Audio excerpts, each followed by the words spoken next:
Hey, sister friend, welcome back to the show. I'm so happy to be talking to you today about how to accept your body and continue to make the right choices when you feel yourself gaining weight. This is a common one. And in today's episode, I'm going to break down 8 different things that you can work through that are going to help you when you want to continue eating, when you want to continue putting one step in front of the other, but you feel maybe like you're cutting corners. You feel like you're tempted to slip. Sis, this one's for you. Grab a notebook and pen and let's dive right in. Hey girl, welcome to the Her Best Self podcast. I'm Lindsey, former competitive figure skater and perfectionist, turned God-led imperfect boy mom and digital CEO. If you find yourself constantly thinking about food and wondering if you'll wake up one day free from the obsessive thoughts and behaviors controlling your life, then I've created this podcast for you. Because I know exactly what it's like to be a downright hot mess, trapped in a destructive cycle of disordered eating. I finally found freedom, and you can too, girlfriend. So if you're ready to heal your relationship with food and body and break the chains of control and show up in your best health, then grab your favorite Tarjay journal and let's get to it. So you can start living your best life as your best self. I had a sweet listener write into me last week and say, I know I'm supposed to have this extra fat and weight, but it's so hard to continue eating when all I want to do is lose it. How can I fix this? I've been cutting corners and I feel tempted to slip right back in. How do I learn to love my new body and continue eating? I'm going to give you a short, sweet answer, but then I'm also going to dive into 8 different things that you can try on right now that are going to help support your body image acceptance. Here is the short advice. Just do the next recovered you thing. I want you, friend, to stop identifying with this older version of the skinny, tiny, teeny self. Doesn't mean that you won't have a set point weight that fits your body perfectly, that you can still be considered fit. It doesn't mean that the polar opposite is going to happen. This is such a fear. It was a huge fear for myself, and the number one fear across all of my clients is that if we gain weight, we are going to blow up and we're going to turn into the marshmallow man. And the reality is that is a false narrative. It's not going to happen. I know it feels like it's going to happen to you in your mind, especially if you start to notice some weight gain, but I want you to flip this. I want you to see the good. Weight gain is not bad. Weight gain is not bad. We live in a culture where we believe weight loss is the best thing. And we have to stop glorifying it, because the reality is not everyone needs to lose weight. Just as if not everyone needs to gain weight. It is a neutral thing. It is how are we honoring, showing up, and living in our body by nourishing it. Just do the next recovered you thing. What would she be doing? I understand the fear. I understand you wanting to lose it. I understand feeling like your body has been taken over by something foreign because you don't feel safe in your skin. But what if that place that was so hard to maintain, that place that you were running on fumes, that isn't what your body was supposed to be. That isn't who you are supposed to be. It's time to let her go. I get the cutting corners. I get the feeling of temptation to slip back into the dark paths of her grip. But in order to continue eating, in order to learn to love your body, I want you to make peace with the fact that the body that you were in was not where your body was at its best. And that is simply a statement. Our brains, sis, they can't process what they have yet to understand. Yes, all of this probably feels so foreign to you. And you feel like, no, I felt good in that body. That was my body. But I want you to ask yourself, really? Is that really how I felt? When I was in the disordered place in my life, I always was searching to be smaller. I was always controlling. I was always becoming more obsessive. And I really didn't love my body. So I want to take you through a set of 8 different things that you can try on Number one is understanding the recovery process. Weight gain is so very normal, and often it is extremely necessary to weight restore. This is just a part of the process. It doesn't mean it has to be the hardest part of the process. It doesn't mean it has to be a painful part of the process.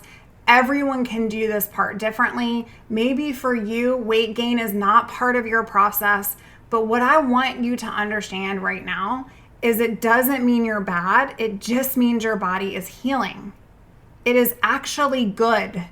And we've been programmed to believe the opposite. I want you to begin focusing on your overall health versus weight gain. My recovered self, how is she healthy? Focusing on, I'm so scared to gain weight, is going to keep you in this cycle. You're allowed to feel terrified and you're allowed to keep walking. You're allowed to feel terrified and you're allowed to go, this is my medicine today. You're allowed to feel terrified and you're allowed to take the next step forward. Number two is I want you to challenge that negative chatter. Girl, acceptance requires vulnerability and it requires awareness. You must recognize that your negative body thoughts are eating disordered thoughts. They're symptoms of the disorder. This is a disillusionment. It's not even real. It's okay to go, you know what? That body that I lived in, that I'm slowly moving away from, I feel like I'm gonna miss it. And I'm terrified to gain weight. But what if that's not even reality? Like, what if that's such a distortion that when I look at myself in the mirror and I see things, it's just the eating disorder filter. It's not even true. Instead of needing to love how you look, I want you to shift to respecting your body. Number three, focus on body functions over your body image. So this is just a part of the journey, girl. And I want you to appreciate what your body can do for you instead of how you feel your body looks. You see, I had to learn that my body was just a vessel. It carries my soul here through this life. And that is your truth too. Glennon Doyle said it best in this fabulous quote, your body is not your masterpiece. Your life is. Your body is not your masterpiece. You are not your body. Your life is. But what life are you gonna have if you keep trying to restrict your body? If you keep trying to make your body smaller, if you keep trying to force something that's not supposed to be forced in the first place. My body is a vessel and it carries my soul through this life. I want you to write that down today in your journal and say it on repeat. I'm thankful that even though the struggle that my body has been going through, it still takes care of me. I'm ready to experience life without guilt, without restricting life. And as you think about movement and the focus of body function, I want you to engage in some soft, mindful movement, activities that make you feel strong. When you've lived in this distorted place, you're exercising out of metrics. How many calories did I burn? How many steps did I take? You have to shift from a metrics mindset to a mindful movement mindset. Number 4, practice self-compassion. Give yourself grace, legit grace. I want you to speak to yourself like someone you love, because self-compassion includes self-kindness and being gentle. Being gentle. When's the last time you were gentle with yourself? Maybe you need to write a letter to that younger version of you, apologizing and letting her know it's okay. She was innocent and this was her coping mechanism. But she doesn't have to do that anymore because this wiser, stronger version of you is here to help heal and to help move you forward in this life. I want you to recognize that you're a human. Like sometimes we feel like we're untouchable, especially when we've been in a relationship with an eating disorder.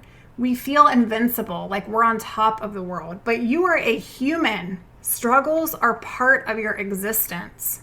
And giving yourself that compassion, that reality, this is a struggle that I deal with. Maybe other people struggle with alcoholism or drug addiction. Maybe other people struggle with gambling. This is a struggle that I'm dealing with, but I can be mindful and I can learn that I'm allowed to have feelings and I don't have to attach personal meaning to those feelings. Just because you feel something doesn't mean it's true.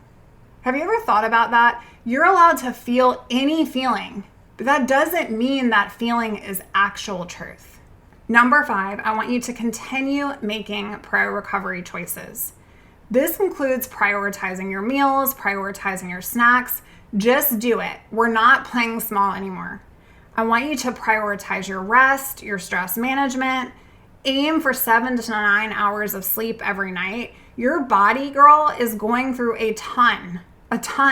And in order to adequately heal, you need adequate rest. That means get off the treadmill, stop with the Peloton, relax on the run, allow yourself rest, grant yourself permission, give your body permission to heal, even if that requires weight gain. And then choose activities out of pure preference, regardless of the calories that are burned. Number 6 is truly an important one, and it's a game changer. I want you to seek support if you don't have it. Whether that is a coach from someone like me and my team, or that is a therapist that you've been working with, a dietitian, you need to stay connected to a circle of people who are trusted, who've been there, and who understand. Yes, it's great to have friends and family that are supportive of you, and I surely hope that you have that. But in order to be able to be vulnerable, to feel unjudged, to feel like your struggles are shared, it's so important to be part of a community that can help you along the way. I would love for you to join our community. It is on Facebook. You can find us at herbestselfsociety.com, but really seek support. Seek accountability. There is nothing to be ashamed of. I remember my first appointment with my therapist, and I was scared to death. But I will tell you that it truly changed my life to be able to speak to someone that was a neutral party in my life. Maybe you have a therapist. Maybe therapy hasn't worked for you in the past. This is why coaches are so valuable in this space, because they can coach you, hold you accountable, set goals and actions for your journey. They are going to be your biggest cheerleader on the sidelines as you run this race of recovery, because you cannot do this by yourself. And if you have, it's okay. It's okay. But prioritizing you is getting the support and care that you need. Okay, I'm going to get off my soapbox. Number 7, practice patience. I want you to focus on those small and dainty and just daily acts of self-care. Whether that's journaling, unplugging from social media, sitting still in nature, playing an instrument, meditating, coloring, listening to music, whatever that looks like for you. Celebrate where you are right now, even in the messy. Because one day, friend, as you step into the great next chapter of your life, you're gonna wanna remember. You're gonna wanna look back and go, wow, I did it. I was in it. And now I'm not. There is something about that. It just truly is empowering. And I want you to plan for your challenges. This is all part of patience. You've got to be clear and real on this. We feel like we're either in the disorder or we're recovered. But the messy middle, the moments of the in-between, are actually the hardest spot to be in. And you have to prepare for those challenges. What are those triggers? Who are those triggers? Maybe I've got people in my life that trigger the crap out of me. How can I set boundaries? Like all of that, I want you to pre-plan. Planning will be your best friend. Number 8, adopt a sunset mindset. I just love this concept. I want you to imagine a sunset that you look up at with awe. A sunset that you look up at with appreciation. Each sunset is different. There's different colors. They're all different in their unique forms of beauty, but they're all beautiful. I don't think I've ever witnessed a sunset that wasn't awe-inspiring. Sunsets aren't criticized for their differences because their beauty doesn't need to be altered. It doesn't need to be fixed. Sis, yours doesn't either. To be judgmental about a sunset would be to violate the beauty it brings in the moment that it brings it, in that very moment. I mean, can you imagine sitting and watching a sunset and going, oh no, like that line is just too big and that should be over here and the sun should be over there. And why is it doing that today? That looks weird to me. No, we wouldn't do that, right? We wouldn't judge that. It takes away the moment in which it was created to shine in. I want you to think about this as if it's your life. What would it be like to think of your body with a sunset mindset, where you can replace judgment with a different view of beauty, where you can find appreciation in it just because it exists, just because it's here? We live in a world where we think that we're going to have tomorrow. We live in a world where we think that next year or next week or in 3 months from now, next season, we have the ability to make a change. But just in case you haven't remembered, this is a broken planet. This is a planet where anything can happen, where tragedy does happen, where struggles take over, where life hits us upside the head. And every single day that you have here, every new sunset is your ability to appreciate, to find beauty, and to give yourself grace. Because your body is just a vessel, friend. It is just a vessel. And you're not going to love it every day. And you're not going to like it every day. But you can respect it, you can appreciate it, and you can accept that it's yours. I hope today's message has given you some inspiration, because I get it. I get that you feel like gaining weight is scary. I get that you feel tempted. I get that you feel triggered to slip back into old ways. But what is that going to accomplish? What is that going to give you? Is that going to give you the future you want? Is that going to give you the peace you're searching for? Is that going to give you the control that you're after? I hope this response today to this question has truly helped you reframe where you are right now along this path. And girl, am I excited to share with you that we have got some really great things happening at Her Best Self Co. We are doing so much behind the scenes to get ready for a launch that's going to be happening in the fall. I'm super excited to give you some more details into this offer that I have for you, because I have been working on this and just thinking about what it is that you need in addition to one-on-one support. And so I'm super excited to share with you. But if you're interested in learning more, learning how you can partner with me on your recovery journey, I'd love to be your coach. And I would love for you to make sure that you're on our email list, because I'm going to be sending out information all about where we're headed in the fall. You can get on our email list at herbestself.co and go on out there, fill out a client application if you are looking for that personalized support to help you in your accountability along the way. Do the next recovered you thing. I am so proud of you. Oh, friend, thank you so much for letting me share what was on my heart today. My hope for this podcast is to help more women find freedom from food and body. If this has empowered or blessed you, let me know. I'd be honored for your rating and review of my show, and I'd love to connect with you in my private Facebook community.